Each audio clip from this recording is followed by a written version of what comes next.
السلام علیکم بھائی، شعبان کا مہینہ شروع ہو چکا ہے، اس لیے جو حفاظ اکرام ہیں قرآن کریم کو یاد کرنا ابھی سے شروع کر دیں۔ ویسے چاہیے تو یہ کہ پوری سال قرآن کریم کو پڑھیں، لیکن یہ ہے کہ رمضانوں کے اندر وہ ایک منٹ دیکھتے ہیں کہ یار اتنا ٹائم رہ گیا، اتنا ٹائم رہ گیا، اور ہوپ لیس ہوتے ہیں۔ اس ہوپ لیس ہونے کی وجہ سے یاد نہیں ہوتا ہے، پھر ان کا دماغ پریشان ہوتا ہے، اور پھر ہوتا کیا ہے کہ وہ غلط سلط قرآن کریم سناتا ہے۔ کوئی رکوع کی تسبیح میں قرآن پڑھ رہا ہے، کوئی سجدے کی تسبیح میں قرآن پڑھ رہا ہے، لوگ اتحیات پڑھ رہے ہیں، وہ قرآن پڑھ رہا ہے، لوگ جو ہے 2 رکعتوں کے 4 رکعت کے درمیان میں تراویح کی دعا پڑھ رہے ہیں، وہ قرآن پڑھ رہا ہے۔ یہ لوگوں نے اتنا، یہ وہ بتا رہا ہوں جو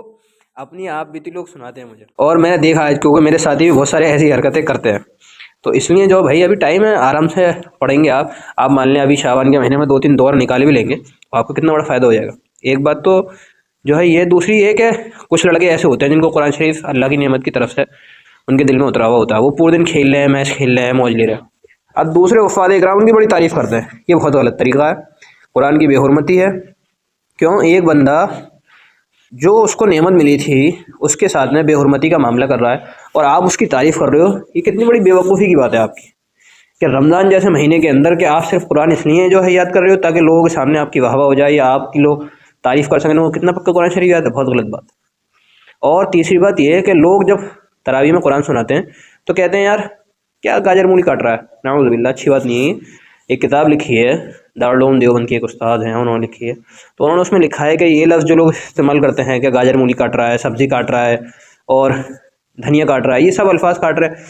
یہ قرآن کے الفاظ کی بے حرمتی ہے۔ آپ اگر کہیں تو آپ یہ کہتے ہیں بھائی یہ جو قرآن پڑھ رہا ہے یہ غلط طریقے سے پڑھ رہا ہے، اس کا یہ انداز بالکل اچھا نہیں ہے، آپ دوسری کی وجہ سے اپنے آپ کو کیوں گناہ مبتلا کر رہے ہیں؟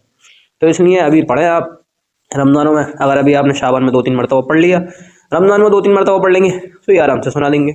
بس۔ اور اگر آپ